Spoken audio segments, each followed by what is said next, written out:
Welcome to the Introverted Doctor podcast, the podcast that uncovers myths, mistakes, and misconceptions that hold healthcare professionals back from living their best life at work, home, and play. I'm Dr. Lalit Chawla, and with each episode, I'll be focusing on different aspects such as communication techniques, mindset, routines, tools, and strategies, with the goal to show how to eliminate anxiety, trip-ups, and unwelcome results that come from ineffective communications. And with today's podcast, I'm going to answer a question I got from Michael.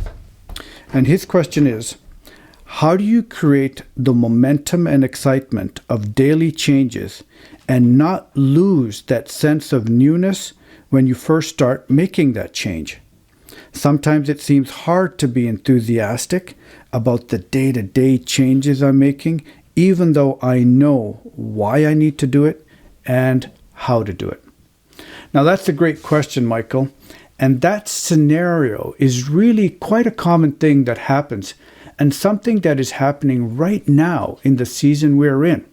Right now, we're heading into fall or autumn, and people are cleaning up their summer stuff, closing their pools. Children are back at elementary school and into high school. We just took our son to his elementary school and our daughter to her new high school. Now people are also heading back to university and colleges as they start and develop their new career and explore their new path. I don't know about you, but don't you feel that fall is really like the beginning of a new year and there's something exciting about it? Every fall to me is really a new time and essentially a new year. And it's a time for new changes. And when I took my daughter to her new high school, she was excited about the new schools and opportunities. I was excited and nervous about how she was going to find things and curious if she'll wake up with the same level of excitement about the new day. And I started thinking that really many times we as human beings are nervously excited when we start something new and exciting. In that spirit of newness, we're also joyful about the new change we want to make. And we have the kind of excitement that you have when you know you're about to go on a vacation or get something that you've earned. Do you know what I'm talking about? I'm talking about the change where you not the kind of change where your boss or your environment is going to overwhelm you in a negative way, but the joyful change you have when it's something you're looking forward to. The kind of excitement that charges you up. So back to the question, how do you create the momentum and excitement of daily changes and not lose that sense of newness when you first start making that change? Sometimes it seems hard to be enthusiastic about the day-to-day changes I'm making, even though I know why I need to and how to do it. So I'll answer this question in two parts. And the second part will really answer the question, but I need to give you a little bit of pretext. So here's my take. So for the majority of us, it's very difficult for us to change our whole life and implement a new habit or behavior by trying to be the new you immediately. So often we try to change a habit or implement a new change in a big way. And for many of us, we stumble and fall short and feel frustrated and then quit. So for example, if you've never run before and you don't start off running 60 minutes 3 times a week just because that's your end goal.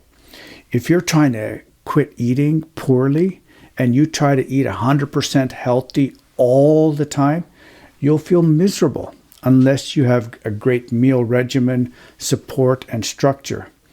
And in that process of change, we're always making those small tangible changes and wins so that you can succeed. So what I'm trying to say is that it's important to set up small, tangible wins daily and focus on improving yourself 1% daily in what you're trying to accomplish. I call it the 1% principle. Now think about it. If you could improve your behavior and thoughts by only 1% a day and did that consistently, in 1 month, you'd have improved yourself 30%. I mean, that's huge. In a year, that would be a 365% change. Literally, you'd be a new person. So say you don't drink enough water and you want to improve that area in your life, make that your 1% goal for the day and continue with that behavior consistently. Try to drink a little bit more daily and add that new routine to your life. Water is a vital fuel for life, and you can't feel 100% healthy if you don't fuel your engine. Our body is our engine. And, the body runs on water, not caffeine, not soda pop, not juice or alcohol. So if you need to be more, social with your staff, do something new, or that 1% change by trying to talk and simply saying, how's your weekend been? How's your day going? If you find that that's what you want to do, if you want to connect more with people, if you've never done that before, increase your activity level by 1% more than you normally do and establish that routine every day. So all I'm saying is think of self-improvement by 1% daily. Look at the moment-to-moment events in your life, because in reality, that's all we can control is our moment-to-moment thoughts and action. When we look too far ahead, we walk into potholes or trip over a bump because we're just not focused in the present moment. Think of your life in terms of minutes and hours and the day that you have in front of you. If you're, when you're planning for your future and you're scheduling it, do that and then move on to the next important thing that you are going to do. Take time out of the equation and life will become easier because really all we have is that moment. Now, the second most important thing, and I think this will really help answer Michael's question, remember to celebrate your wins. Remember to celebrate the 1% change you've made daily. Daily celebration is the key to feeling that you are moving in the right direction. Failure and disappointment comes when our focus is on long-term results without celebrating our short-term goals and achievements. I'll say that again. Failure and disappointment comes when our focus is on long-term results without celebrating our short-term goals and achievements. For the most part, in the Western culture, we only celebrate certain milestones. The end of something, the beginning of a goal, or the end of a goal or achievement. We forget the little steps we took along the way. We forget the daily steps we take moment by moment. So the question I'll ask you is, why do you not celebrate the new challenges and daily victories or daily beginnings the same way and same vigor as when we achieve, say, a 10 or 25-year milestone event, or when we go back to school, or when we're starting a new year? Why don't we have that same excitement?